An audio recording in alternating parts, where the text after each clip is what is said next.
অর্থাৎ পাকিস্তানের পর দালাল মোহাম্মদ ইউনূসকেও সরিয়ে ফেলার সময় হয়তো ভারতের পক্ষ থেকে এসে গেছে। কি লিখেছেন বাংলাদেশের এই আইন উপদেষ্টা, আমি পড়ে একটু শোনাচ্ছি, তাহলে বুঝবেন কেন সন্ত্রাসী মৌলবাদী ইসলাম ধর্মকে এই বাংলাদেশের আইন উপদেষ্টা প্রমোট করার জন্য এই ধরনের প্রশ্নগুলো তিনি তুলেছেন। বাংলাদেশের উপর ভারতবর্ষ কিন্তু কোনো ক্ষেত্রে এখন ডিপেন্ডেন্ট নয়। কিছুদিন আগে ট্রান্সশিপমেন্ট চুক্তি বাতিল করেছে ভারতবর্ষ। এমনকি ভারতের একাধিক অ্যাকশনের পর বাংলাদেশের ইকোনমিক্যাল ক্রাইসিস শুরু হয়েছে। 5,000 কোটি টাকা লসের সামনে দাঁড়িয়ে আছে বাংলাদেশ। সেখানে এই ঘটনার প্রতিবাদ না করে তারা এই ঘটনার পিছনে কোনো চক্রান্ত জড়িয়ে আছে নাকি এবং সেই চক্রান্ত ভারতের পক্ষ থেকেই করা হয়েছে নাকি, সেই প্রশ্ন সরাসরি তুলে দেওয়া হলো।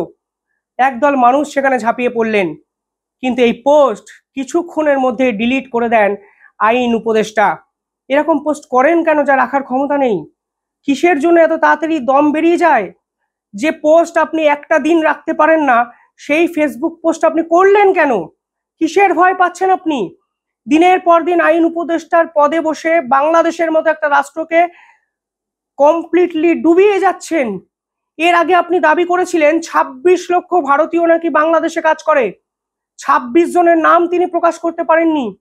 এর আগের বার তিনি দাবি করেছিলেন শেখ হাসিনাকে ফেরানোর জন্য তিনি ইন্টারপোলে গেছেন, তিনি রেড নোটিশ জারি করেছেন। তিনি প্রত্যেকটি ক্ষেত্রে ভারত বিরোধিতা করে শুধুমাত্র ক্ষমতায় টিকে আছেন। কিন্তু যদি কিছু বছর আগেও ফিরে যান, এই আসিফ নজরুল ছিলেন শেখ হাসিনা ঘনিষ্ঠ এবং শেখ হাসিনার প্রচারক। ফেসবুকে একাধিক পোস্ট করে তিনি শেখ হাসিনা এবং বঙ্গবন্ধুকে বিভিন্ন ক্ষেত্রে প্রশংসায় ভরিয়ে দিয়েছেন। সেই আসিফ নজরুল কি লিখেছেন? তিনি লিখেছেন, পাকিস্তানকে প্রত্যাঘাত করা হবে কিনা তা আমার কাছে ইমমেটেরিয়াল। কেন ইমমেটেরিয়াল ভাই?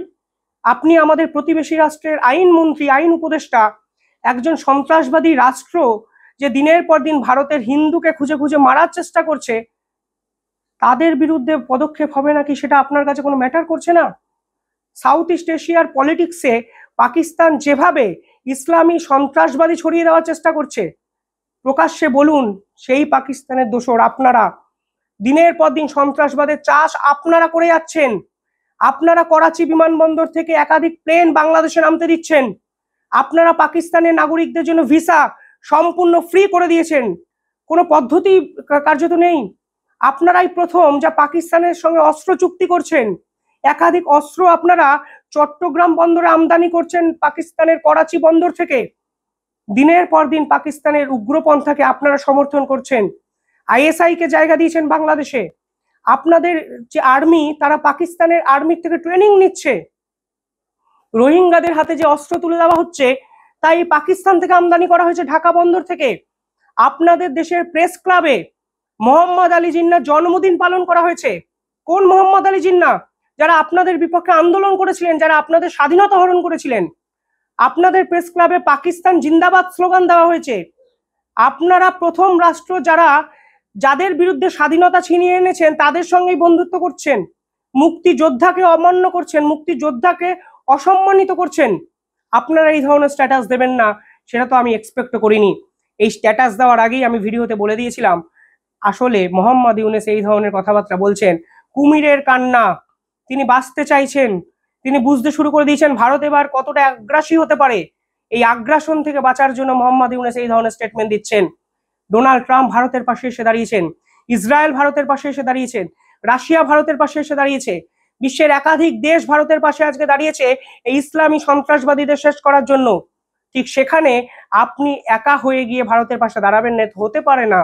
কিন্তু 24 ঘন্টার মধ্যেই আপনার আসল রূপ বেরিয়ে গেল। আসিফ নজরুল লিখছেন, আমি সিম্পলি বিশ্বাস করি না অমিত শাহ, অজিত দোভালের সাহায্য ছাড়া কোনো অস্ত্র বা অস্ত্র চালানোর লোক কাশ্মীরে ঢুকতে পারে। আগে তবু অনেক জায়গা ছিল সেখান থেকে জঙ্গি ঢোকার সুযোগ ছিল। যখন আমেরিকাতে দুটো বিল্ডিং এর ভিতর দিকে প্লেন চালিয়ে দিল লাদেন, তখন কি আমেরিকার যে ইন্টেলিজেন্স তারা কি লাদেনকে সহায়তা করেছিল? পৃথিবীর কোন দেশের ইন্টেলিজেন্স সন্ত্রাসবাদীর সহায়তা করে একটু বলবেন? সন্ত্রাসবাদীদের কাজই হলো এই ইন্টেলিজেন্সের ফাঁক ফোকরগুলো খুঁজে তাদের নিজস্ব জেহাদটাকে কমপ্লিট করা। আপনি সরাসরি অজিত দোভাল এবং অমিত শাহকে কাঠগড়ায় তুলছেন। ইন্টেলিজেন্স ফেইলার আছে কি নেই সে তো অনেক পরের প্রশ্ন, যেখানে ভারতের সমস্ত বিরোধী দল আজকে ভারত সরকারের পাশে দাঁড়িয়ে আছে, সেখানে আপনি প্রতিবেশী রাষ্ট্র থেকে উস্কানি তুলে বলছেন এর পিছনে ভারতবর্ষ দায়ী। আমি সত্যি ভাবতে পারি না এই ধরনের একটা পোস্ট সেই দেশের আইনমন্ত্রী, আইন উপদেষ্টা করতে পারেন। আমার সত্যি জানা নেই, গোটা বিশ্বে এই ধরনের নজির আর কোনো দেশ দেখায়নি, বিশ্বাস করুন। পাকিস্তান দেখিয়েছে, পাকিস্তানের এই সহযাত্রী দোসর আসিফ নজরুল দেখালেন।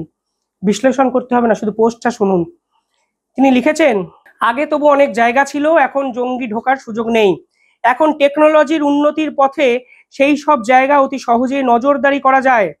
আর আমি কার্গিল যুদ্ধের পর কাশ্মীরে গেছি, আমি কোনোদিন শুনিনি পর্যটকদের জঙ্গিরা হত্যা করে। জঙ্গিরা পর্যটকদের হত্যা করেছে সেটা ভুল, জঙ্গিরা হিন্দুদের হত্যা করেছে, হিন্দু পর্যটকদের হত্যা করেছে, এবং যে কায়দায় হত্যা করা হয়েছে সেটাই বর্তমানে ইসলামী সন্ত্রাসবাদীর একমাত্র রূপ। আপনি ভেবেছিলেন পর্যটকদের প্যান্ট খুলে চেক করা হবে হিন্দু না মুসলমান? আপনি ভেবেছিলেন মাথায় বন্দুক ধরে বলবে কলমা বলো 3-4 বার, যদি পারো তাহলে বেঁচে যাবে, না হলে পারবো না? আপনি ভেবেছিলেন মাথায় বন্দুক লাগিয়ে কেউ কোনো সন্ত্রাসবাদী কাউকে বলবে যাও গিয়ে মোদিকে গিয়ে বলো? আমি জানি না সন্ত্রাসবাদীরা এই ধরনের হামলা এর আগে করেছে নাকি, প্রথমবার তো আমরাও দেখছি, আপনারাও দেখুন না। তার পিছনে এত সন্দেহ প্রকাশ করছেন কেন? হামাস তো এই কায়দায় ইসরায়েলে হামলা চালিয়েছে, জিউসদের মেরেছে খুঁজে খুঁজে 7ই অক্টোবর 2023, মনে আছে তো ডেটটা নিশ্চয়ই। আপনারা তো আবার প্যালেস্তাইনের হয়ে মিছিল বার করেন। কেন পাকিস্তানের এই ধরনের নির্মম সন্ত্রাসবাদী আক্রমণের পর একটা মিছিল বাংলাদেশে বার করলেন না? আপনারা তো সন্ত্রাসবাদের প্রতিবাদ করছেন ইসরায়েলের, আপনারা তো সৌদির যিনি মানে রাজার পুত্র, রাজপুত্র, তার বিরুদ্ধে আন্দোলন করছেন। পাকিস্তানি সন্ত্রাসবাদীর বিপক্ষে একটা মিছিল বার করে দেখান না। সেই ক্ষমতা কি নেই আসিফ নজরুলদের? অর্থাৎ আপনারাও সিলেক্টিভ প্রতিবাদ করছেন, আপনাদের কাছেও দিনের শেষে ধর্মীয় মেরুকরণটা সুস্পষ্ট হয়ে গেছে, সন্ত্রাসবাদটা নয়। আপনারা লিখছেন, আমাকে এক মিলিটারি কমান্ডার বুঝিয়েছিলেন জঙ্গিরাও পর্যটকদের আক্রমণ করে না, কাশ্মীর বেঁচে থাকে ট্যুরিজমের উপরে, ওদের টার্গেট আমরা। মানে কাশ্মীরের জঙ্গিদের আক্রমণের চরম পর্যাতেও পর্যটকদের উপরে আক্রমণের ঘটনা নাকি তিনি দেখেননি। আর পেহেলগাঁও, গুলমার্গ, সোনবাগ মিলিটারি কভারে মুড়ে রাখা হতো। তিনি বলেছেন জঙ্গিরা কোনো ধর্ম সেটা এর আগে কখনো জিজ্ঞাসা করেননি, জঙ্গিরা ধর্ম জিজ্ঞাসা করে হত্যা করেছিল, সেটাতেই বোঝা যায় এই প্ল্যানিং অনেক উপর থেকে এসছে। প্রত্যক্ষদর্শীরা বলছে আমাদের ধর্ম জেনে তারা হত্যা করেছে। আসামের এক অধ্যাপক দেবাশিস বাবু, তিনি কালমা পড়তে পেরেছেন তাই বেঁচে গেছেন। পর্যটকরা বলছে আজকে জঙ্গিরা জিজ্ঞাসা করেছে আপনার ধর্ম কি, এবং জঙ্গিদেরকে শিখিয়ে দিয়েছে ভারত সরকার। এটা একটা ন্যারেটিভ হতে পারে? এটা কোন ধরনের ন্যারেটিভ হতে পারে আমি সত্যি জানি না। মানে এর কোনো বিশ্লেষণ ছেড়ে দিন, এই রকম ভাবনা বাংলাদেশের সন্ত্রাসবাদী ভাবনা ছাড়া আমার কিছু মনে হয় না। তিনি বলেছেন যদি পাকিস্তান দায়ী থাকে, ব্যাকেটে লিখেছেন বালুচিস্তানের বদলা, তাহলে পাকিস্তান থেকে লোকেদের ঢুকতে দিয়েছে যে মোদী সরকার, তার দায় নিতে হবে। নরেন্দ্র মোদী জঙ্গি হামলা বন্ধ করে দিয়েছেন, এই দাবিটা কি মিথ্যে ছিল? এরকম অসংখ্য প্রশ্ন তিনি তুলেছেন।